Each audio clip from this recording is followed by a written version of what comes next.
bai, astelena.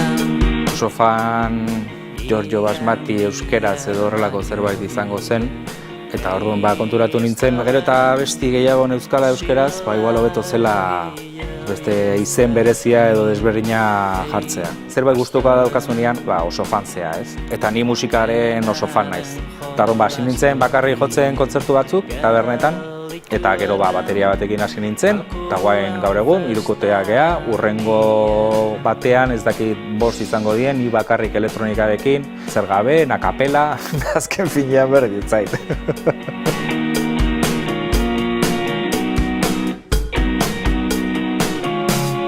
Argi neukan pop musika egin nahi nuela, ez? Ez zait inporta nahi etiketak. Gehienetan dira pop abestiak, nahiko xamurrak askotan edo folk tankerakoak, perfekzioa ez zait bat ere gustatzen. Ez geha makinak eta perfektoa dena aspertzen nago, ez? Eta nahi nun talde imperfekto bat egitea. Abestiak egiterakoan nik uste evoluzioa badagola, ez?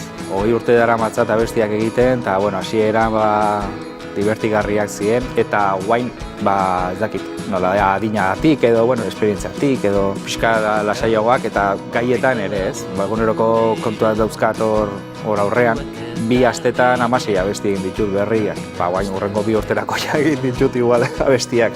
Gustatzen zait, abesti bat astea eta amaitzea lehen.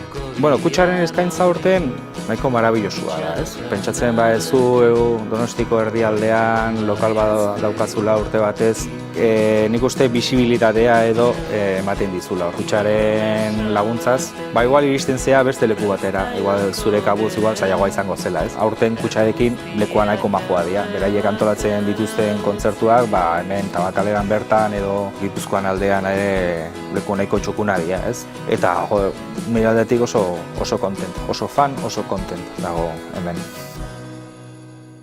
Oso fan baino lehen hasi nintzen abestiak egiten kafea eta gaietak egitasmoan parte hartu nun, eta hori zain pixka eta puntua euskerazko abestiak egiteko, eta grabatu genuen Xabier Erkiziakin oso fanen lehen da biziko diskoa.